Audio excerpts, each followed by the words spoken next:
Have I come to this planet to pay bills?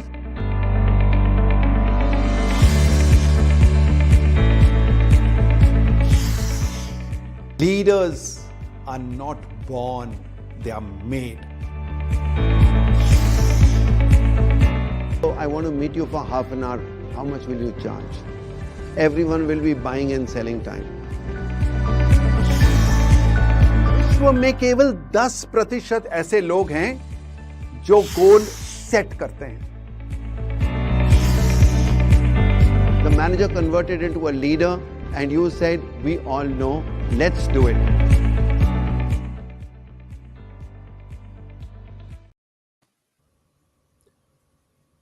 Hello friends, good evening and welcome to the BSB live show this Wednesday. And we are there as usual, 5 p.m. And today I have with me a guest who is somebody very, very special. He's very special because I have had the occasion of meeting him and watching him on the stage 3 times in a row in international conferences in India, that is in Chennai, and then in Singapore, and then in Kuala Lumpur in Malaysia. And each one of the 3 times, Martin Laschkolnig, he's left an impression on me. He left an impression because not only is a great authority on leadership, he's not only talking about resilience, about thriving in the unknown world, he's also talking about serenity, a very, very great journey of his life when he's gone through his training with monks in India. And then he's continued going deep into self. And that is what is making a great difference in leadership. So a little more about Martin. He is the president of GSF, just relinquishing his 1-year term.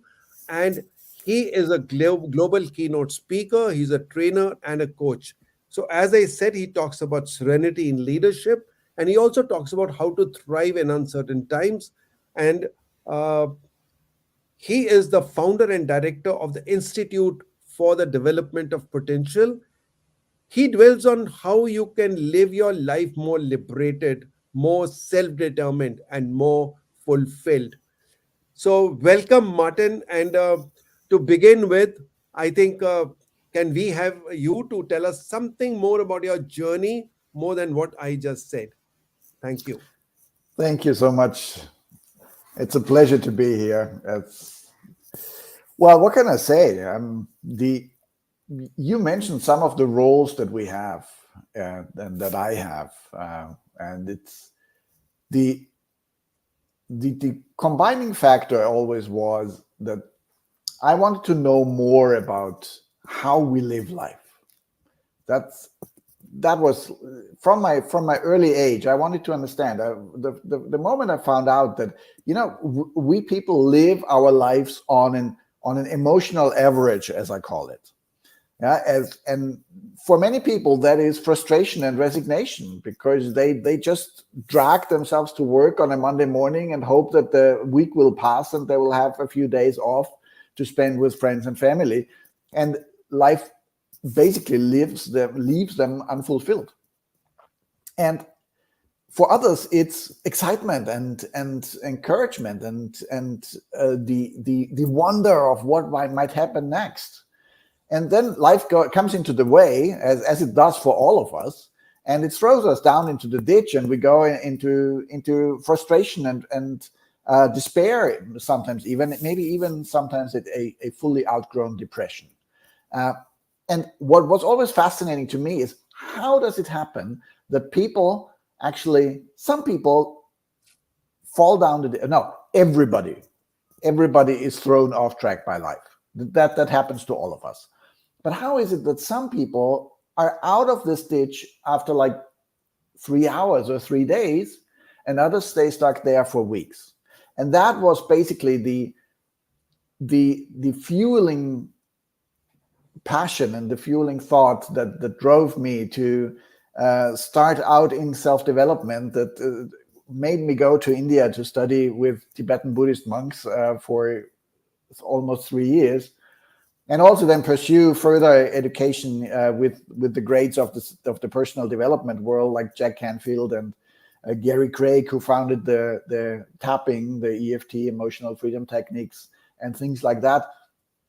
Because I found all those modalities to actually change how we are. And, there's so much knowledge out there. I was always interested, okay, what is making a difference in my experience? That's the thing that I always want to achieve, and that what I'm always on. And that's why in my talks, I also have like short nuggets and short ideas that you can implement right away. Because I think without implementation, knowledge is actually useless. Absolutely. Absolutely. Martin, I think you said something so good. And before we go further, I'm very curious to know at least one or two uh, highlights of your experience with the monks, and what was the main discovery that you made, which made you dive deep into yourself, and what was your realization? Yeah. Well, it started pretty early in my teens, and probably I wasn't a normal child, but as with so many other people, I always ask this in my seminars and conferences, and I found that like 95% of people, and probably the others don't dare to raise their hand, but 95% of people have admitted that sometimes they had the feeling that they did not belong. And so for me, it was this like, okay, where do I belong? Where is my tribe? What is happening? And this actually then started out with finding the precious teachings of the Buddha and going to India to study with the monks. And that was fascinating because and I just had this replicated in my life by my daughter. She's now studying, finished her first year of studies at the Rotterdam University in the Netherlands. And she said, this is so cool. Finally, I'm out of school and I don't have to learn anymore what they tell me to learn, but I can learn what I'm interested in. And that's exactly my thought when I went to go study in India with the Tibetan monks. And this was one of the most precious times in my life, I must say. It was and so much that India has actually become a second home country to me. It's even years after I lived in India from 92, 93 to 97, 98. And even like 10 years later, I saw something on India on TV and I got homesick. Really, really bad homesick, like with the chest pain and everything. So it was a very, very precious time for me. And so therefore I really, really rejoice to be able to visit in January in Chennai with the PSAI. That was really precious. So what have the monks told me? Well, the basic Buddhist teaching is that we all have possibly heard of the noble fourfold, the four truths that the Buddha pronounced, and one of them was that there is suffering, and one of the causes of suffering is attachment. So if a watch, a precious watch, breaks and it's in the shop window, I will not care very much. If it's my precious watch that breaks, then I will care very much. I will be grief stricken because I identify with it. I attach to it. So and that to always see that it is my personal interpretation of what's going on. It's not the stuff outside in the world that is actually making a difference. It's what I am doing with it. What is my interpretation to this? Of this, and that is, I think, one of the key teachings, and it's very hard to implement that in life because one of my favorite questions is: do you want to be right or do you want to be happy? And when I ask that in a talk, it's like maybe 2 or 3 brave ones try to raise their hand and say, "I want to be right," and And of course, everybody wants to be happy. But when there is this crazy driver in traffic that cuts you off, or the rude civil servant when you go to an government office and they just are rude to you, then being happy is out of the window. We want to be right because that's not fair. How do they dare do that to me? Yeah? And still, okay, that is what happens. But how do you react to it? And this is the big thing. I think this is one of the core teachings that I have in my work. That how are we reacting to what happens to us? And as the founder of the logotherapy, Viktor Frankl, so beautifully said, that how do we increase the space between the stimulus and the reaction, the event that happens and how we are reacting to it, and how do we increase the space between the two? Because that space is that moment where we can actually choose how we want to react, instead of reacting on autopilot and just going by the automatic conditioning that is in our brain. Very good. So today, the topic here today is resilience, the imperative of leadership, or a leadership imperative. And what you've just said also makes me believe that these very fundamental things that you said, whether it was about your learnings from the Buddhas or the monks, or it was your realization when you dive deep into asking yourself, what am I doing? I think that's what leaders need to do a lot, because before you can go and lead people, you need to understand yourself, and you want to also know why you're doing what you're doing. And therefore, I just wanted to highlight for the audience that when we are talking of today's subject, and why I deliberately chose this word imperative, it refers to something that is absolutely necessary. It's critical, it's crucial to leadership. And we are talking about resilience, that it implies that a particular action, a situation, a concept is of utmost importance and should not be ignored or overlooked. So, in that context of resilience, it suggests that resilience is not just a beneficial aspect of leadership, but is in fact an essential and indispensable quality that leaders must possess to succeed, especially in the challenging and uncertain times. And when this being the requirement of leaders today, and when I see, when I met Martin and I've seen his work, I've gone through his website, and I was curious to know what he was doing with the monks, and I read this stuff. I realized that he's just the right person to tell us that in today's uncertain times, in the today's dynamically challenging times, what is it that leaders need to be prepared for all the time? Because leadership today is a lot different than what it was yesterday. And leadership tomorrow is going to be certainly different from what it is right now. So how do we get prepared? Because we know change is coming, and change is happening very rapidly. So Martin, tell us something about these key things of resilience, of thriving in or adjusting to uncertain times, and how do you get prepared for it? Yes. One of the key ingredients is in the relationships that we have. It's how we relate to, of course, the others in our teams, in our company, but also to how do we relate to ourselves.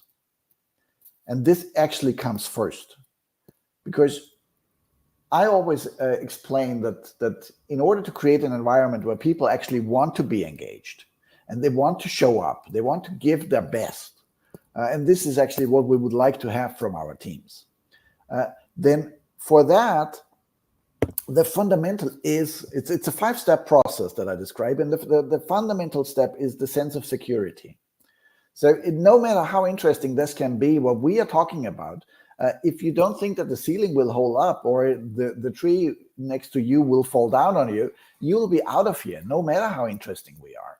So to keep secure, and that's logical on a physical level, but it's so often neglected on an emotional level, on a psychological level. And for that, if I don't have the sense of security for myself as a leader, how do I want to allow controversial ideas from my team? How do I want to allow the input, the different perspectives that are there? If I'm just looking for people who say yes to everything I say, we will not get very far. In these days and age, we'll need all the perspectives that we can have, all the perspectives that need to be brought to the table. And so in order for me to allow people in my team to come up with ideas that are maybe not my ideas, maybe that are even better ideas, oh, God forbid, it's my deep belief that a good leader actually needs to be something like a coach. A good leader in these days is not knowing it all, but he is assembling everybody in a common effort to solve the challenges that are upon us. And this is the basis for a good leadership for yourself, self-leadership, and also the leadership for others, the sense of security. So let me just quickly give the 5 steps so that we have a little reference point here. And so the layer, the fundamental layer is security. Then is identity, a sense of identity. Who am I truly? And obviously, you can understand that if you don't have the security, that it's okay to be truly yourself, you will not bring in all your identity to the workplace, but just the bits and pieces that you think are socially accepted and that they are good and that they are acknowledged and that they are appreciated. But maybe by not having to hide your weaknesses, this takes effort to constantly pretend to be somebody who you are not, and that costs you time and energy that you can actually bring towards reaching the goals. So identity is the second piece. The third piece is a sense of belonging. Only if I know who I am truly, and so many people that I work with in coaching programs, they don't know who they are. They don't know what they are actually secretly striving for. What are their biggest fears? What are the biggest wishes? So if I know that, then I can know who I want to belong to. And only if we have belonging, then we can come together as a group and really push forward.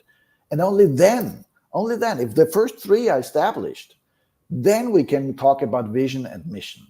And this is so much why, the C team of a corporation gets together on a weekend and they create this new corporate vision and they put it up in the corner of in every office, and people go there and look at it and say, okay, so that is what they spent their weekend on. Well, right. Yeah. And so there's no buy-in. There's no buy-in to that. And then, of course, after vision and mission, step number 5 is the competence to make it happen. And this is where most of the corporate training is headed.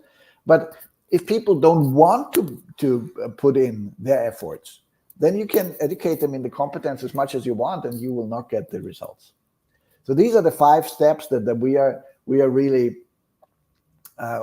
we need to have in order to create that team.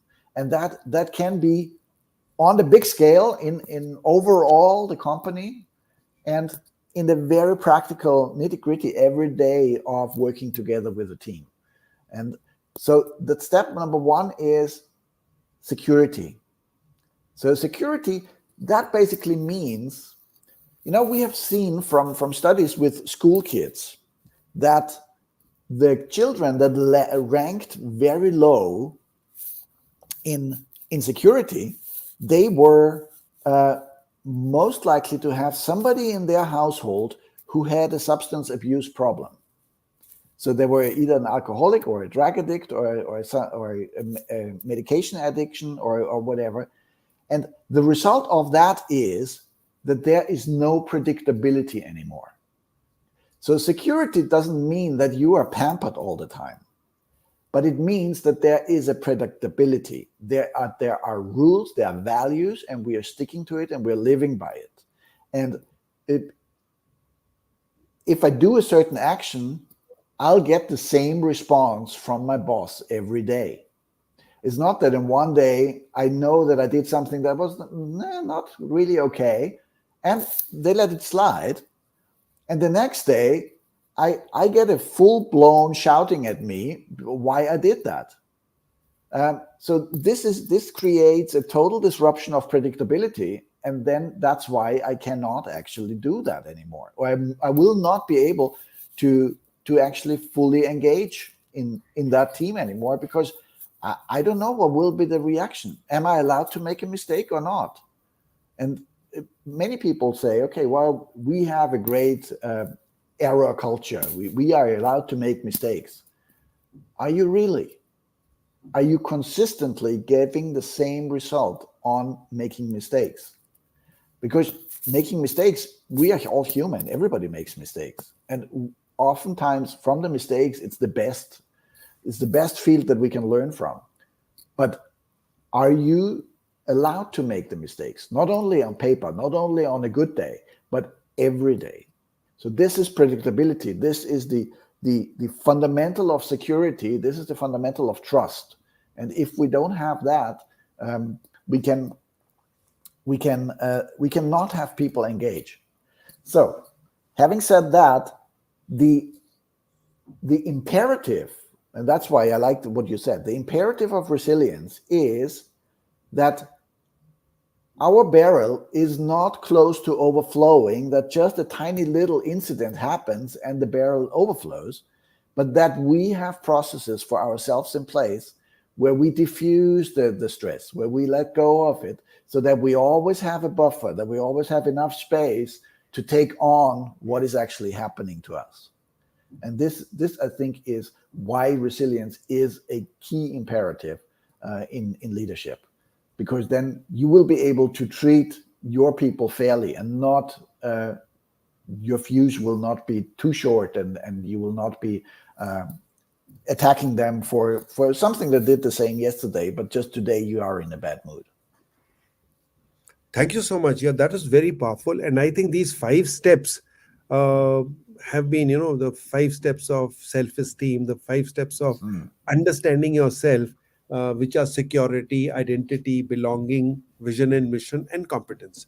And yes, what Martin said is right, that most of us have been figuring out or talking only of the last 2, which is vision and mission and competence. But if the first 3 are not there, you are not even good enough to be in the last 2. Last 2 have no meaning. Correct. The first 3 are in place, isn't that? Absolutely. So, Absolutely. before I go to the next question, I want to acknowledge the presence of Bharti and Tarun and Yukti. Thank you very much. You've been putting in some comments which are very good. We couldn't comment on them straight away. But yes, I agree with all what you're saying. And I'm very happy that, when you put these comments, it is learning from each other. So when we are here, we are learning from each other. And that makes the show more interactive and more useful. So please continue to do that. And some of you are here, and if you feel that you are getting value out of it, it is good time to just ping your friends and say, hey, why don't you join in the conversation? Because we are going to make it just the beginning, and we got a lot of things in store for you.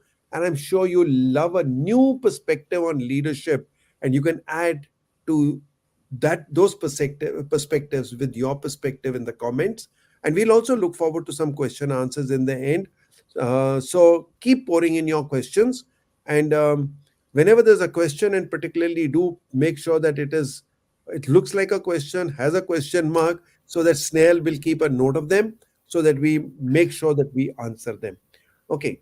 So coming back to Martin, see, I would like to see if you can elaborate on the relationship part, because you covered a very, very important word, and that is relationship.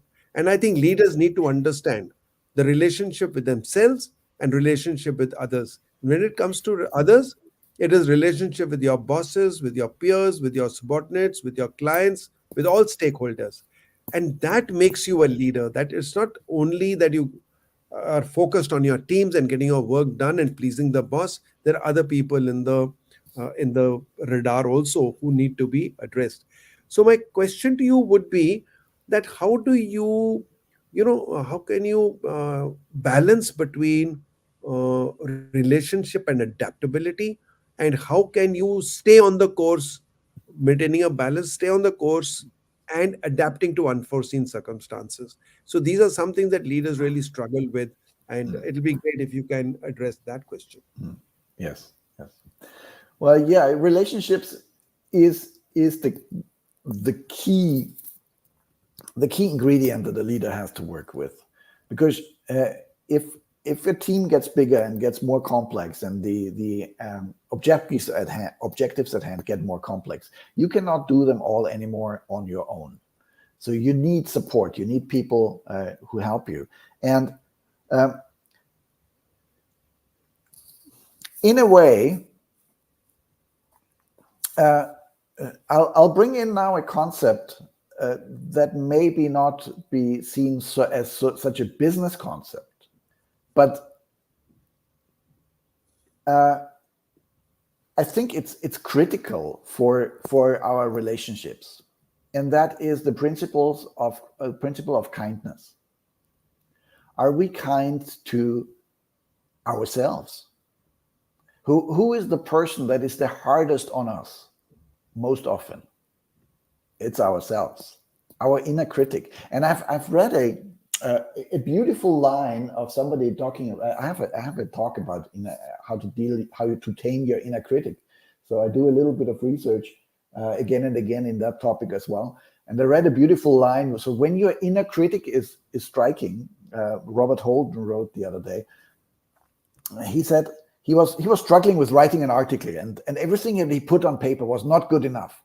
And his inner critic went, "Now this is you. You can forget about being a writer. You're not good enough." And then there was a little other voice in his head that said, "Well, actually, how many books did your inner critic already publish?" And the answer was, of course, none. How many articles has your inner critic already published? And the answer was none. None. So before you taking critique from somebody, ask for their credentials. And that is working in the outside as well as on the inside. Ask your inner critic, okay, how much of that would I just want to achieve and that you are nagging about now, have you already achieved? And you will find out that actually, okay, yes, there is a point in having an inner critic. The inner critic tries to keep us alert and being our best that we can be. But if they are too much, send them off into the corner and say, okay, thank you. I've heard you. You want me to be better. That's good. I will try to do that. And now, please stop. Let me do my work. Go off into the corner. You can come back in an hour and then nag again if you want. Yeah? Absolutely. Yeah. So this is, and the same is on the outside. We oftentimes lose focus of, or we're so focused on our objectives that we lose focus on the relationship.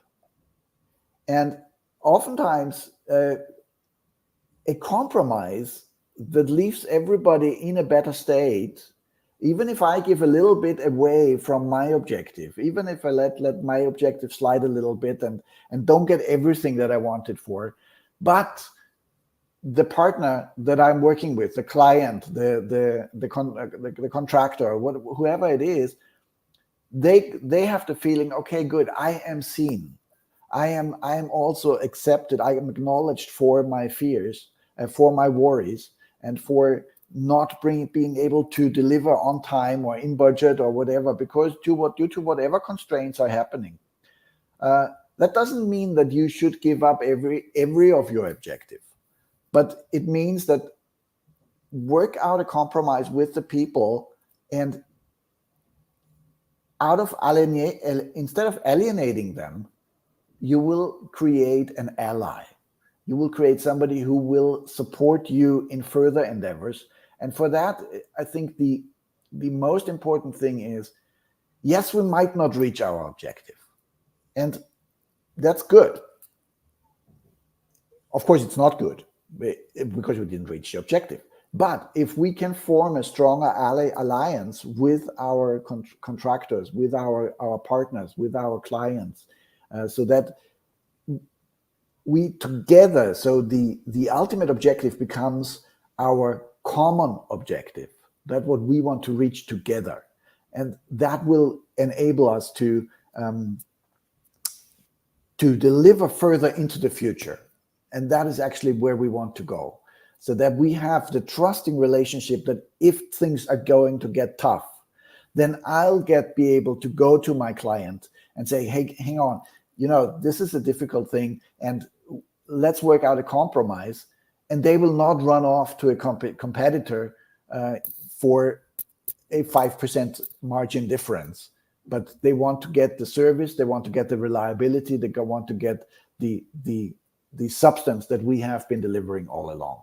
So I think that, yes, we need to have our eye on our focus on the objective, but what truly is the objective? Is the objective to gain the short-term goal, to, as in military, I guess you would say, win the battle, but lose the war? Or is it, okay, give a little leeway here, so in order that you can go further somewhere else? Yeah, sometimes you lose a battle to win the war. I think so. And I rather lose a business and maintain a relationship. Absolutely. I think I would 100% agree with that. And in my own personal perspective, for me, relationships are so important that sometimes a loss of money or a loss of any other thing would be considered quite welcome if I can maintain a relationship. Yeah. Because that's not what you can buy. You develop a relationship after a long time, and you wouldn't like to destroy it in a short time. Exactly. Trust is built up over a long time, but it can be lost in a very, very quick moment. And then very difficult to rebuild it. Exactly. Very difficult. Exactly. So I'll go to another perspective, and that is a little bit about the military part. Military principles often emphasize that discipline. Hang on a second. Hang on a second, Sushil. This question is good. Any one tips that leaders could do, especially groom relationship with difficult people around them? I think this is something that I would like to add on still, because I had the same thought in my mind just now. If you give me one minute. Go ahead. So I think overall, difficult people around us, if you look at it, really, it is usually fear-based. And some people might act really tough and they're the big achievers and my way or highway or whatever. But a truly fearless person has the ability of being kind to everyone.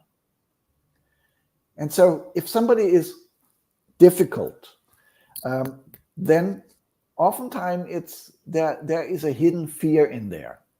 A fear of not being good enough, of not being seen, of not being getting their promotion, of losing their financial standing, because they have some private problems or whatever. So there are things in their life that makes it difficult for them. So, and I don't say that you have to maintain a relationship with everybody. Sometimes people are simply, they're not critical enough in the sense that you are not there to fix everyone. But if people are important, or if people are important stakeholders, take the extra time, be genuinely interested into their life, into their personality, into their story, and find out what's behind the objection. Because as we all know, in sales, the objection usually is not the objection. So this is just something they put up with first. And having a conversation, getting to know those people privately, going for a relaxed dinner without an agenda, just getting to know each other. Because people want to do business with friends. People want to work together with friends. People want to be acknowledged and to be seen. And this is universal around the world. I've worked on 4 continents, and there are many cultural differences around the world how you approach things, but there are some things that are absolutely the same all around the world. We want to be seen, we want to be acknowledged, we want to be respected, and we want to be able to have a trustful conversation with the person. And so in order to deal with difficult people, one of my main ingredients is engage in a conversation, ask questions, listen. Don't talk about yourself, but try to get to understand the viewpoint of the other person. And there are many other things that you can practically do. That would be a whole course on its own. But the main thing is, if you are interested in another person, they will become interested in you afterwards. That's so true. Absolutely true. So I'm sure Tarun must have got his answer. And Tarun, please do comment and say that did you get your answer? And the next thing I was talking about military principles often emphasize discipline and preparedness. So how can leaders from various fields apply these principles to build resilience and lead teams effectively in times of uncertainty? Can you repeat the first question, or the first part of the question? The military principles, they often emphasize that discipline and preparedness go together. You have to be prepared and you have to be disciplined. So sometimes we're talking about how is discipline very important in leadership. And when I talk about discipline, I always talk about self-discipline and not the one that is enforced on you. So how do you think self-discipline, when you're talking about building your own self-leadership, self-discipline, and the definition I have coined around after a couple of definitions of self-leadership is that it is doing what you ought to do, even when you don't feel like doing it, and when nobody's watching you. And I've learned this part from Blair Singer, from whom I've done the trainers program, and he's also been talking a lot about what you mentioned earlier about the little voice, and he's got a book called The Little Voice, and he tells a lot about how to handle this. So you just talked about the kindness part, but kindness, besides, he talks about how this little voice keeps coming into your way and how to keep it aside. You know, the way you talked at putting it in the corner, so you know when to put it in the corner and when to listen to it. Yeah, that's a really good question. And these are actually, I don't see them as opposites. Kindness and discipline is not an opposite. They're together.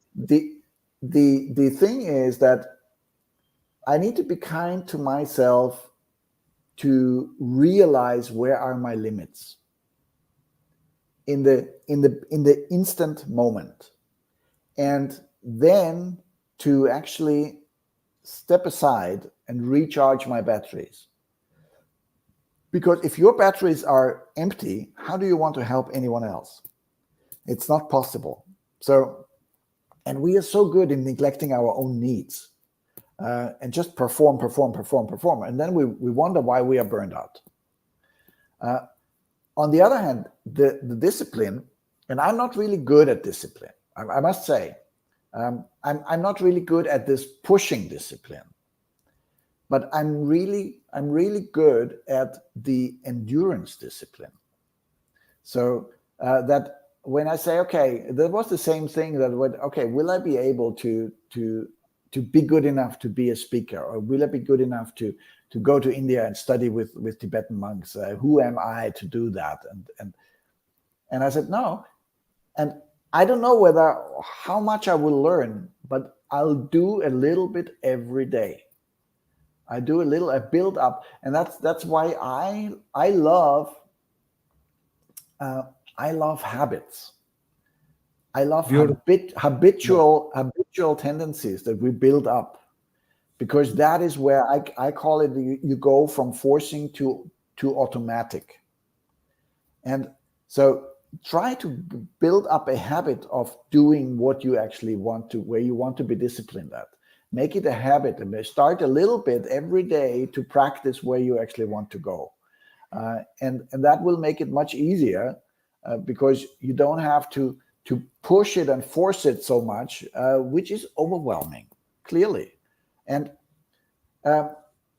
also, what I would say in this case is also listen to what is the voice inside saying and where is it coming from. And if you want to track back, then say, okay, not only what is the voice saying, but what's the feeling that you're connecting to it. And oftentimes you will find it's a feeling of fear, of shame, of inadequacy. And then if you have time, have a coach or whatever, if this is an issue that's really persistent. If it's just a matter of, okay, get your stuff together and do it. No problem.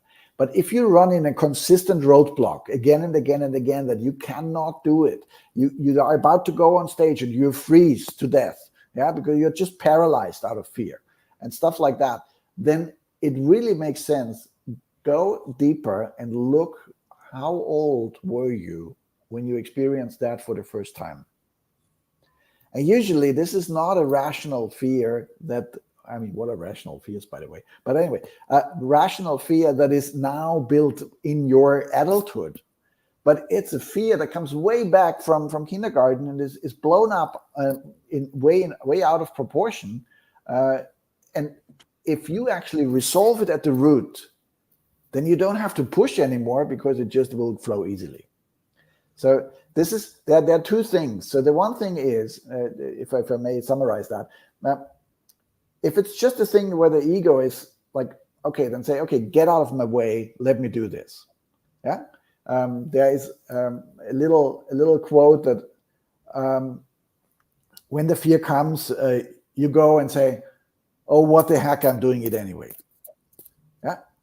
And then I'm stepping over the fear and letting the fear just step aside. Okay, assess, is there no real danger? And then step over the fear and lean into it. Start acting towards your objective. That's the one thing. But if you run into a consistent roadblock, get help. There are so many techniques, there's so many beautiful ways of releasing the old traumas and the old fears that you don't have to push through things. You don't have to make it hard on yourself.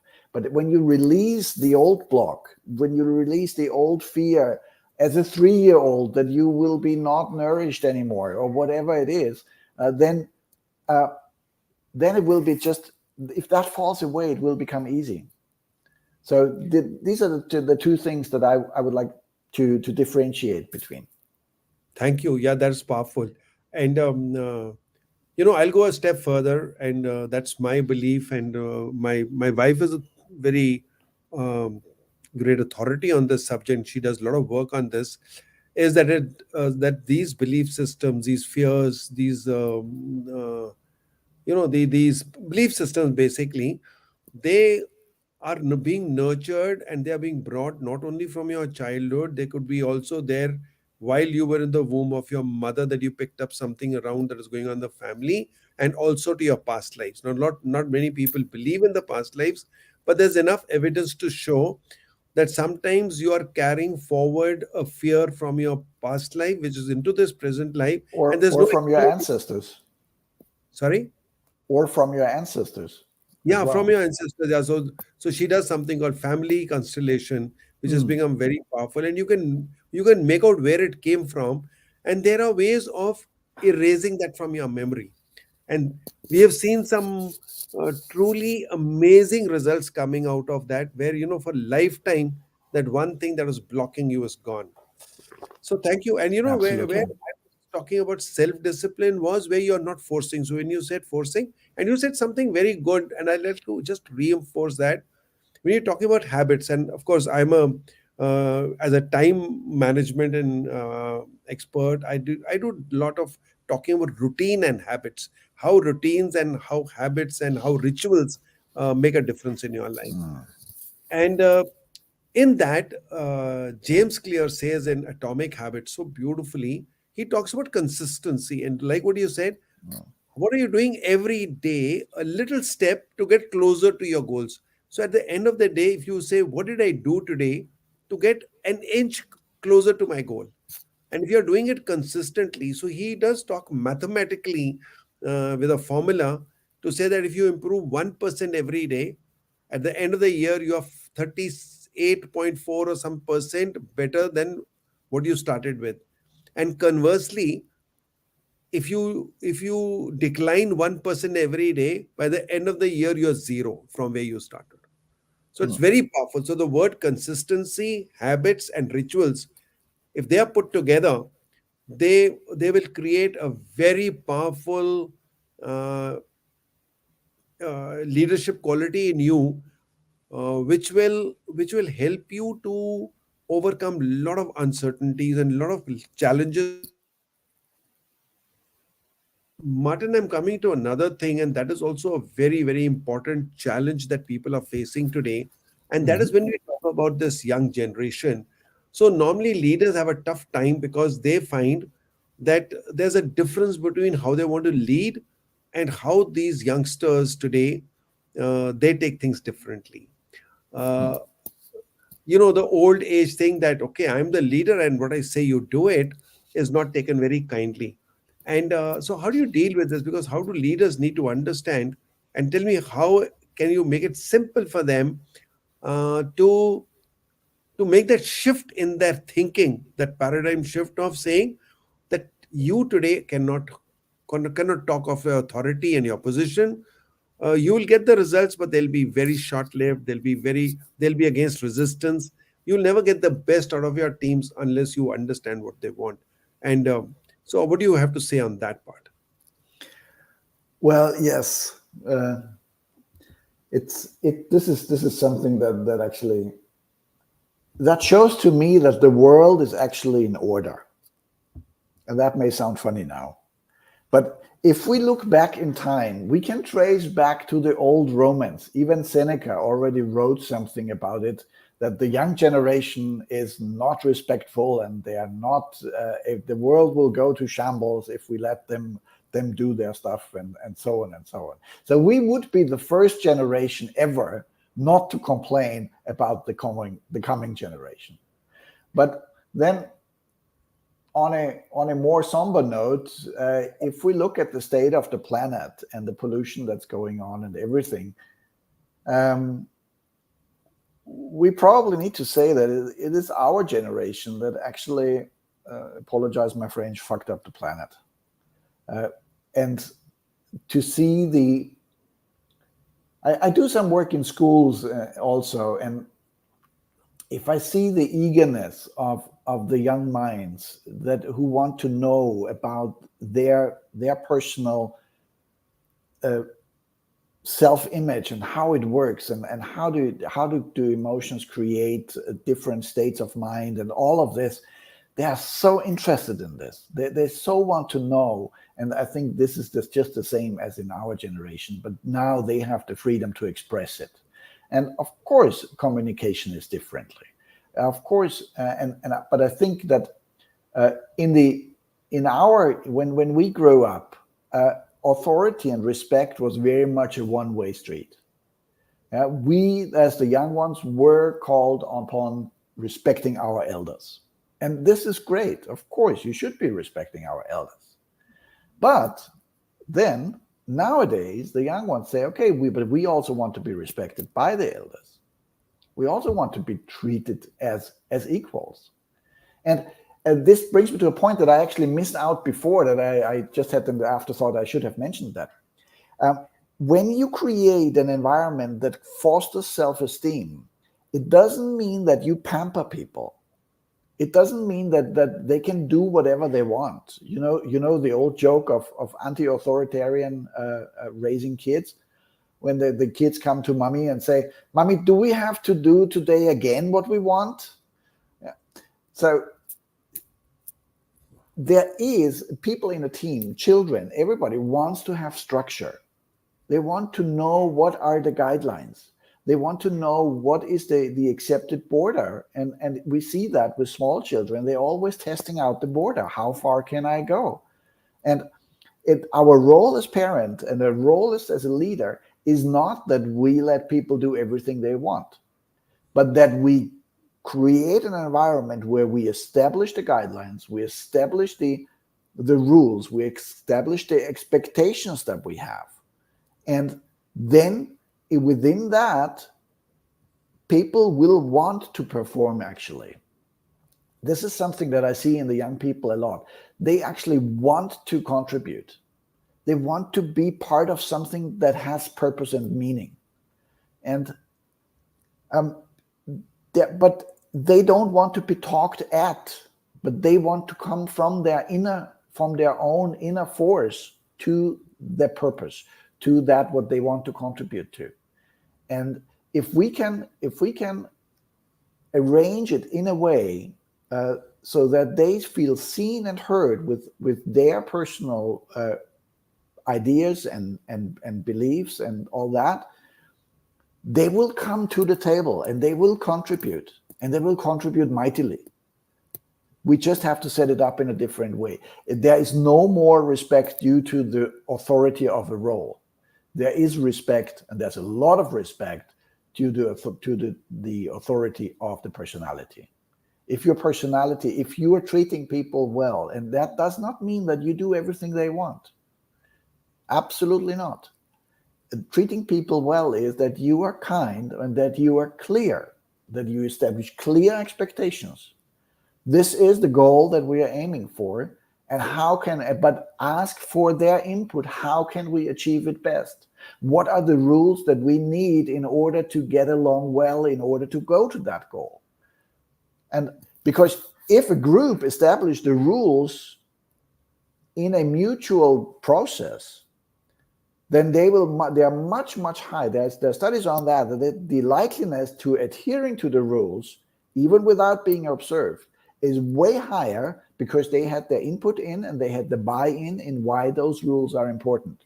If the rules are just imposed on people, then they will look for ways how to avoid the rules. And so this is true. And if we look back in our childhood, the elders told us what to do. We were not happy. We were grumpy about it. And then we sort of did it because one had to do it. Yeah, we were grumpy and we were helpless also because you couldn't, exactly. you couldn't express it. But today the generation can express it. So it's not so much different to the nowadays generation, but nowadays generation much more openly says, okay, I think this is nonsense. So we have to become masters of enrollment. We have to become masters of creating a compelling vision forward, and then say, okay, how? But not by imposing that vision, but saying, okay, if we want to achieve that, how should we go about it? Hear their input, have their concerns, their contributions, and you will have a great engagement. Thank you. I just want to add something here, and that is that when I joined the army, the culture was such that whatever the senior said, it was done. Whether you liked it or you didn't like it, it was something like you are not to ask the question why, you are to do or die. And that was the type of culture that was existing. But even in the army today, leadership has no longer, this leadership doesn't survive. Earlier also in my time, I remember clearly that if there are two leaders, one was a little more democratic, a little more like taking ideas from people and interacting and being humble. He always got better results, even in the war, than a person who was one way, just giving orders, being authoritative, not understanding the other person. But when I study the military leadership in depth, I find that there are two things that a leader is told, and they are the sort of pillars. The first one is accomplishment of mission at all costs. So the first thing what you said that, you have to draw that balance, that if you're too kind to people, it may hamper the achievement of your goal. So that cannot be compromised. And the second is welfare of your men. There are two things that a leader has to do: accomplish the mission at all costs and take care of the welfare of your men, because they're going into a very dangerous area where life is at stake, where everything is at stake. So the risks are too high and you have to balance the two. And in that, between the two, you can neither tilt too much towards welfare, nor can you only expect accomplishment of goals. And that is where the art of leadership comes in, that how do you balance between the two? So I think that's a very powerful thing. And today we have to all learn that and be very careful. Uh, I will. There are many more questions, but you're also coming to an end. And I just scrolled through and found that there are very interesting questions people have been asking.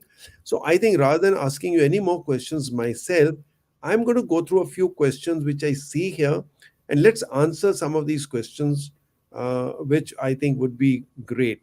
So starting from somewhere on top, I'm just scrolling up. Uh, some very good comments. Thank you. I like Yukti saying that there's no self leadership or discipline without self love. Totally endorse it, Yukti. That's what I've been saying for years. That if self love is very important, and that's what Martin has also been saying. Okay, now Bharti had a question, and I'm going to start from here. How do you believe fostering resilience within our team can positively influence our working relationships, and what steps can we take to cultivate both simultaneously? Yeah, this is a very, very good question. The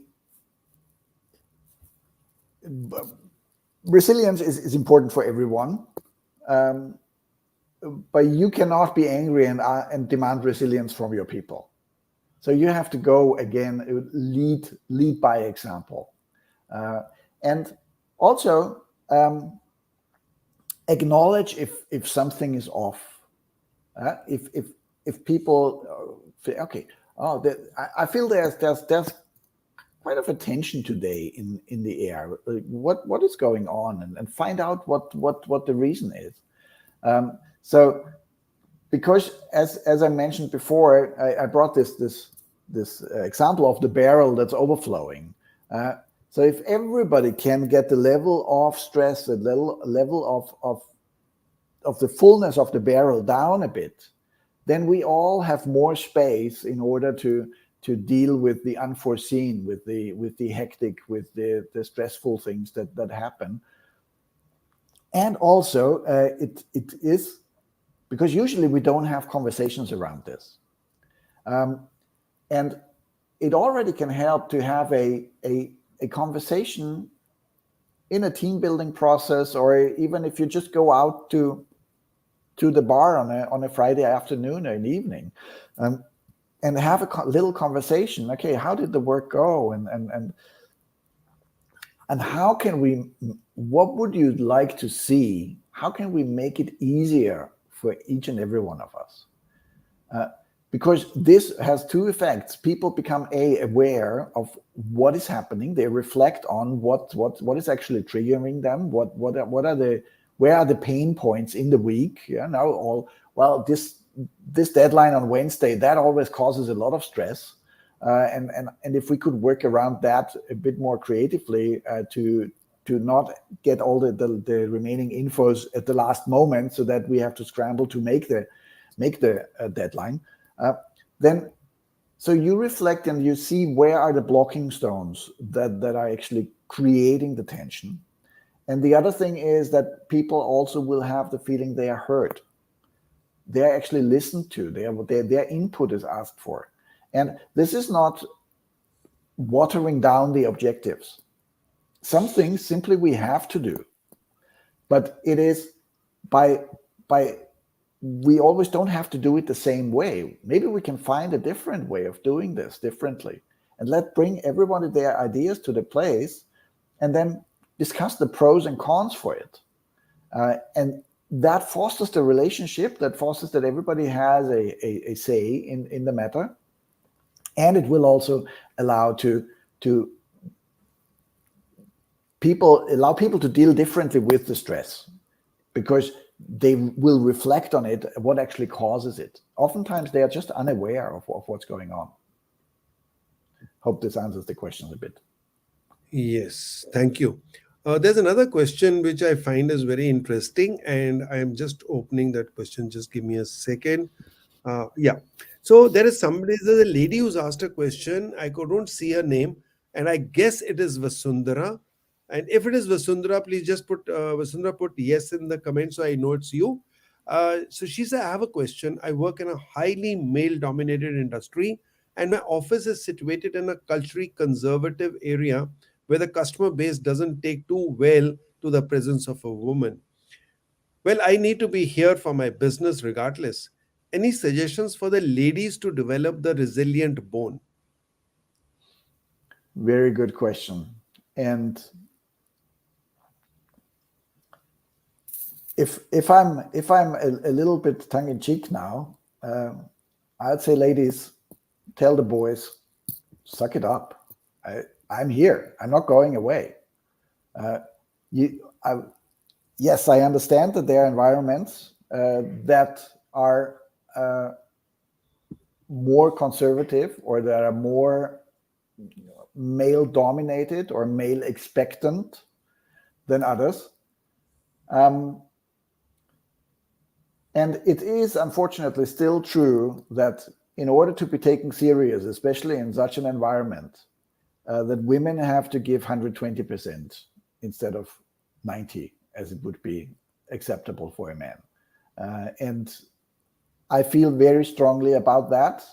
This actually must come to an end, because whether woman or man, we are all humans, and we need to have the same rights to be wherever we are. Doesn't help you right now in your environment. So the only thing that you can do is to have a very clear understanding of why you are there and what is your objective to achieve, and that nobody has the right to tell you otherwise.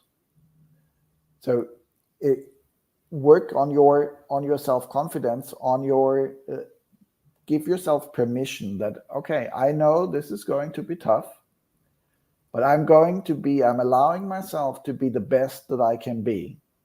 And my goals are just as worthy of achievement as are the goals of others.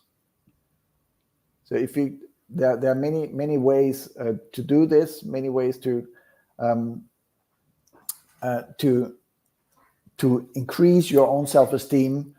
For example, you could do a strength exercise. Yeah. So write down all the different ideas, or all the different characteristics that, in your opinion, a strong woman needs to have, like being good in communication, being self-confident, being resilient, all of the stuff that like that you actually maybe don't even see in yourself yet. That's fine. But where you say, okay, ideally I would have all those qualities. And then think of, we're talking about incremental improvement again. Just to make that one, taking a stand for myself, for example, to improve that by 5%, what would that mean for me? What would I need to do differently? And then listen to inside, listen to your inner voice, and maybe write it down. Write down the 10 things that come to mind first, and then you will pick out one or two that you say, okay, I can do that more, I can do that more, I can be that more. And consecutively and continually work on increasing your own standing in that community. And the thing is that there are expectancies, yeah, and oftentimes then I even see this in I had just seen that from a executive in Germany. As she was the only woman in the room, people were expecting her, like late arrivals to the meeting, were expecting her to make the coffee or bring the coffee. And she was like, hello? No, I'm an executive here just as you are, and I'm certainly not. So the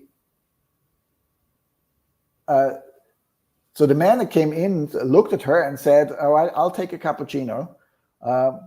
and she looked back and did not correct him that he's wrong and whatever. Said, "Oh, that's good. I'll take one too, thank you." And just let it slide back at him.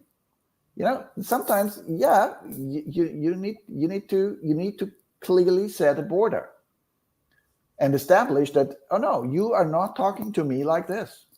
This is not appropriate. I am a professional here, just like you, and you are to treat me as a professional. Of course, without being bitter or disgruntled or, like poisoning the atmosphere, but also take a stand for who you are and how you need to be treated. And that sometimes, at first, it for sure will ruffle some feathers, and people will feel that you should not behave this way. Never mind, they will have to learn.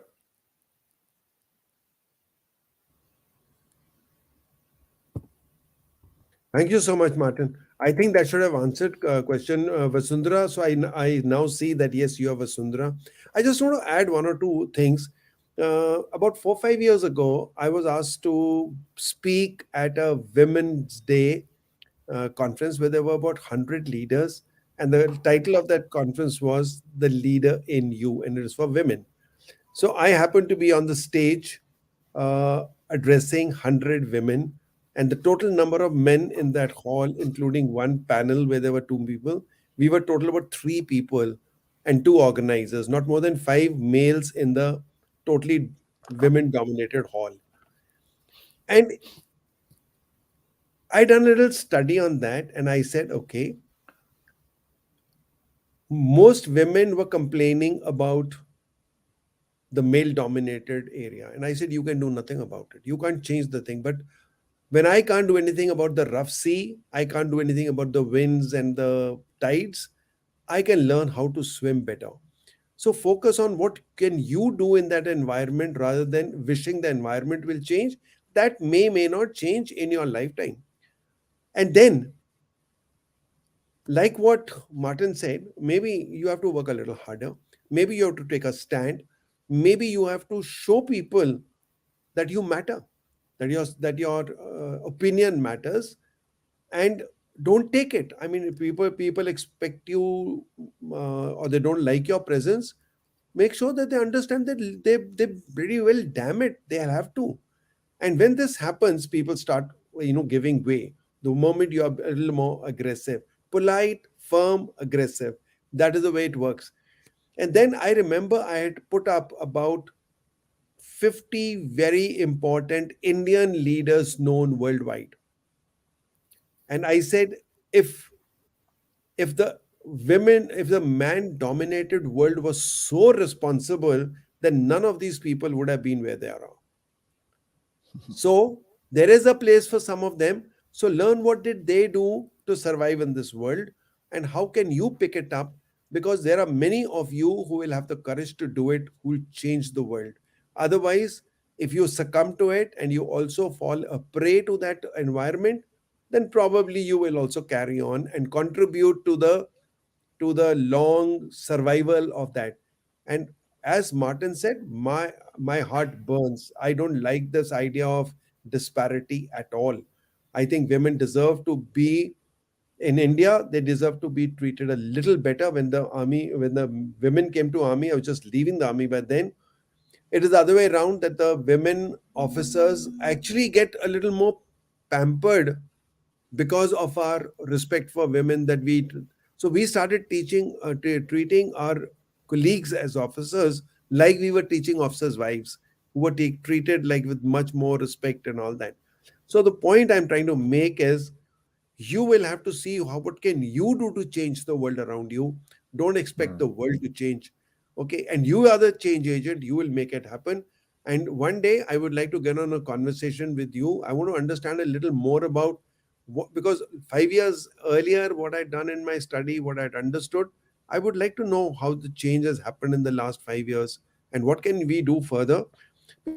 I think this is something that we need to discuss because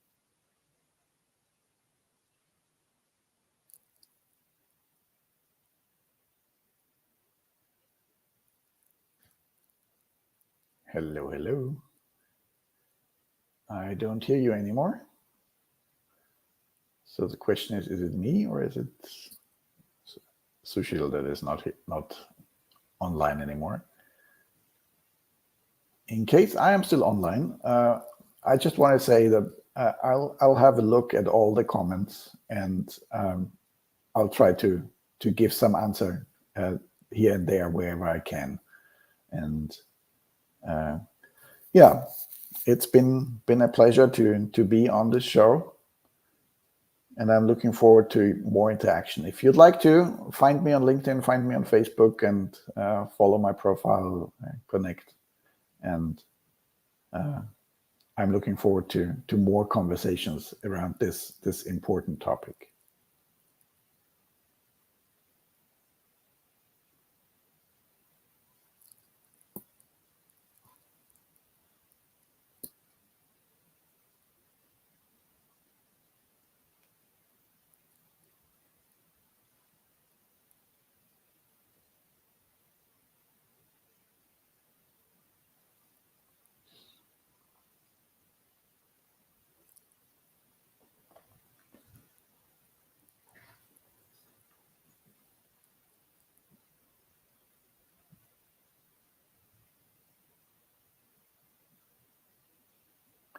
If you have some more questions, then just pop them in. I think there will be a pop-up in the show, and I'll gladly.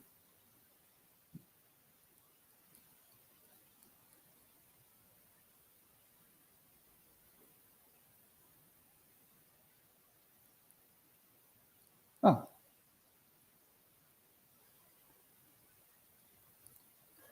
And I'll gladly answer them. Hang on a second, we're getting a chat message here.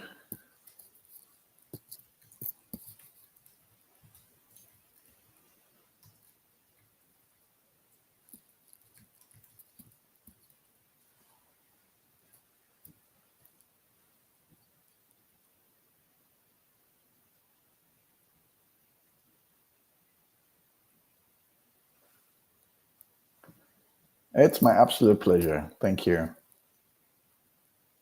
And if you have any questions until Brigadier Sushil comes back, just pop them in there and I'll try to answer them.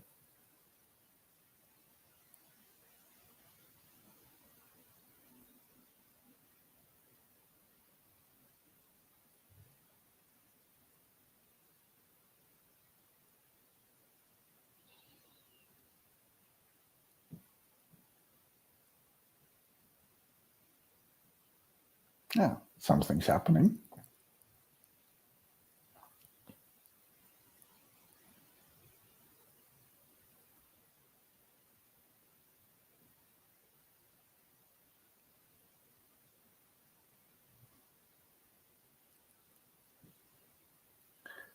This is a great moment to practice some serenity. Sometimes stuff happens that you're not expecting to, like this, and then you're on your own. Okay, so just breathe. Just be there, be with the moment, and be okay with the silence.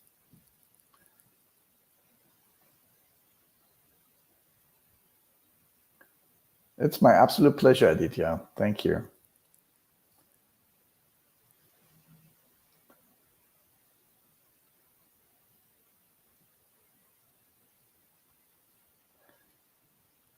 Actually, it comes to my mind now, I do have a little white paper on the 5 steps that if you're interested in that, hang on a second, I'll tell you the link.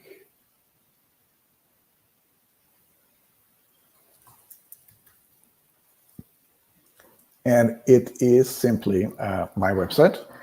Oh, Sushil is here. Good. It is on my website, martinlaschkolnig.at//en for English /get-white paper. So very simple. martinlaschkolnig.at English get white paper with a dash in between, get dash white paper. And there you can read more about the 5 steps and practices for Serenity and how to support your teams as best as you can. And of course, first support yourself, because without you, there's no leadership.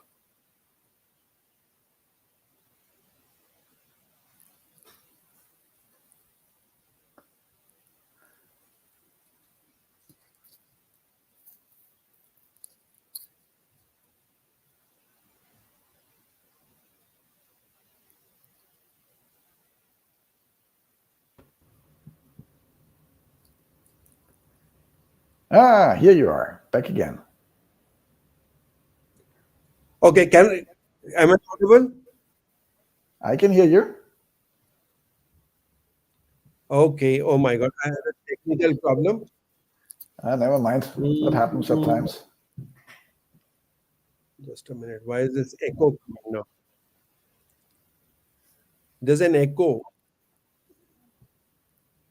Okay, so I'll just like to say that are you also getting the echo? I think the echo is on your side. But are you hearing that, or is it not disturbed? Well, we're hearing that it's cutting out a little bit at times. Yeah. Just let me see audio settings, audio, default echo.